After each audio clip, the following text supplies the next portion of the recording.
followers. Our demographic is like 45 to 55. But one of our tenets is, as we start chopping these videos down into smaller segments, the idea is to be electronic mentors for the mentorless, right? So a Right. single parent or any parent could say, hey, look, I have a child that might be interested in this. Sit down and watch this.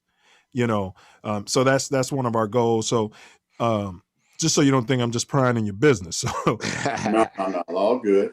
all right. So when and where were you born? So I was born south side of Chicago. Southside Boogie. Southside Boogie. And, both of my parents were professional. One was with the U.S. Postal Service, and my mother was American Hospital Association. So you'll get a little bit of this, alignment with healthcare. Right? Both had accounting degrees, but my dad was, for the most part, in the accounting department, and he was one of those brothers that knew data like off the back of his hand, because he was responsible for a lot of the collating and sorting. So you name a zip code anywhere in the city of Chicago, he knew that stuff like the palm of his hand. And so that was very, very critical. And then my mother, she took her accounting degree and she was involved in doing research.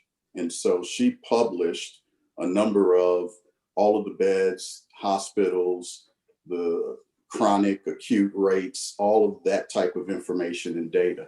And so that's what they was part of the upbringing.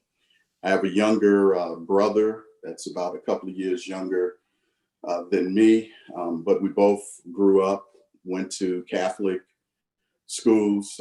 Both schools no longer, they're defunct, like a number of the other Catholic schools that are in the Chicago land area. But when we went to grade school, it was St. Leo the Great, and then we went to Quigley Seminary South, so the preparatory school. Where was St. Leo located? St. Leo was off of 77th and Emerald. So it was a few blocks away from where Leo High School, which was right, but it was like off of Union, in between right there on Emerald is where, and when Leo started out the Great, it at one point had been, I believe, like an all-girls school back in the 30s and 40s or whatever. Wow. And then they turned it into a grade school, but it had a seminary, in the rectory, and then right next door to the church was where all the nuns lived. So, and I grew up on 81st and Sangamon. So I grew up just a couple of blocks down from. Wow. Bro, I used to be over there all the time. You grew up right in the Nation, man. I think they call it the land now. Dennis's liquor stores right up there up top on 79th Street. Morgan's at Taurus Flavors. Yeah. Bro. Well, you already know. I went to Leo, so. Man, and dude's uncle's bar was right there. And you remember my ex-girl from U of I stayed right. Bro, I know that area very well, man. Aunt went to St. Leo. Yeah, sure did. Anthony Washington. Sure did. Yeah, small world, man. Small world. So you kind of so now you said where you were where you kind of grew up at over there. Describe what it was like coming up over there. And I know for you, sounds like you had a 2-parent household with a 2-parent household. Yeah. But you got to understand, when my parents moved into the neighborhood, they probably was, I don't know, one of the first, 5, Black families that integrated the neighborhood. So you could immediately see it was like overnight, once we moved in, everybody else flocked up. And that's it was what kind Tori of said happened over there in South Shore. Go ahead. Yeah. It was the exact same thing. But the interesting part is that when I grew up, and it's a 2-flat building, and we all maintain, our household. So it's Ant's block, I think. Go ahead. 80th and Sangamon. 81st and Sangamon. Ain't that where he grew up? Yeah, that's where I grew up. You got to know Anthony Washington's family. 80th and Sangamon. Yeah, but go ahead. He's on the on Yeah. it. Yeah. Okay. Yeah. Yeah. So, but when we got there, because I was, born in '61, we moved when I was about 5 years old. So that's around, mid '60s. Yeah. When we, though, I lived in with my mother and father and brother on the first level, and my grandmother, her sister, aunt, and they were, the age they were, and they were also raising my cousin. They lived up on the second floor, but we also had someone that was a white female that was still a renter that lived up on that second floor with us. So in order to get that exposure to begin with, that was one of the first ones for me for when we moved into that neighborhood. And then obviously by the time I got into going into second grade, the entire neighborhood and most surrounding, areas had already been changed as well. Now the high school, if you guys know, and I'm sure Tori knows, was Calumet for the public school, which was right there off of Carpenter. And for the nation, he's talking about the Met. Yes, Yeah. Right. Man, so that's pink. Now you're talking about the pink flight. I guess the other end of gentrification. And a lot of brothers that I talk to say they experience the same thing. And it's not always, from my understanding, it's not always about, hey, these people don't like these people all the time. Sometimes it's purely financial. It's like you've invested in this, and now the value is going down for whatever racist reason, and people are going to sell and try to maintain their wealth. Absolutely. And it's a fact that I was just going to say, you guys realize that because now, years later, that's what you start seeing for people on the south side and further south going into the south suburbs. Yeah.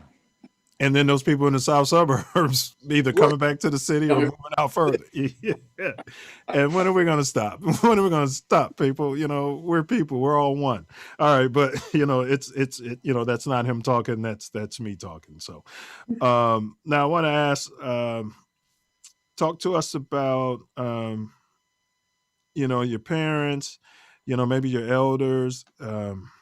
Maybe some of the chores, like how they kind of, some of the foundational things that you remember that they instilled into you and that you maybe instill into, yours and like that. It's as I think through part of it, obviously, it's my own DNA. And when I say that is because my brother was close in age, but our personalities are, and anyone that knows, my brother David and I love him to death. But if I go right, he's definitely going left. And so my parents, my mother is always was known of saying, you know what, it was like I raised two only children because of what their needs were. Right. And so by me being the kind of the older, of the siblings, I always had a little bit of a drive in terms of what the focus was going to be, and didn't necessarily, I took what I had from my parents, which were, always seeing, work. I mean, my father, and both of my parents are deceased now, but my father, rest his soul, anybody else that came up and worked with him and he knew from back in the days with the Postal Service, I mean, he put in 40 something years, retired, and, and lived his life. Same thing with my mother. She worked over 40 something years. So there was always that work ethic. And my dad used to always say, I'm always going to give him 8 for 8. He must have accumulated, as they would do still in the Postal Service. They accrue that sick leave and that sick time, and it gets to roll over. So even though when he retired, he probably still was banking like 5 years of retirement pay, so that when he did step out, it was still as if he was on the clock. How many days off do you remember him taking? This is just something I've been telling myself. Only when we would have probably have done like family reunions or something of that nature, but and around the holidays. but that would have been it, because when we did vacations, it was, you hopped in the hoopty and you drove to wherever you were going to go. So it wasn't, we used to be up in Wisconsin Dells and Right. around, Yeah. up in Detroit, and Man. not even that far, but that's where Santa's Village. yeah, that type of stuff, man. So he wasn't taking, nor was she, a bunch of time off. It just, wasn't what they were looking at doing. And again, they would always make sure that, come rain or shine, or, whether or not he tore one up that night before, and he was going to make it to work. So for you, it wasn't, am I understanding this right? Maybe it wasn't so much about the lectures, because JB kind of said that it was more so about the lessons, like just what you were seeing. Right. So it was the discipline of what I was seeing, with them, and what their interactions, and both of them provided different, for me, perspectives of what it looked at. So growing up, and again, the part of the DNA, when I was in the Boy Scouts, I'll use that as one thought process. I would have been a troop leader. So I was, from the group that we had in our nucleus, in grade school, would have been a class president. So that was something, and I would tell you, though, my approach wasn't, I'm just going to lead. It was the fact that I would have done some of the other roles and understood all of the different elements in order to then gain the respect and then be in that type of a leadership role. But that was something that we did. Bowling. I grew up in a bowling alley. That was another thing that was a perspective that we saw. My parents used to bowl over there at Starlight off of 87th. Yeah. Yep. Yeah. Every Thursday they was that bowl. Cottage? Yes, by Cottage Grove. Yep. Yeah. So, and they would take us, because this is how you get your schedules, man.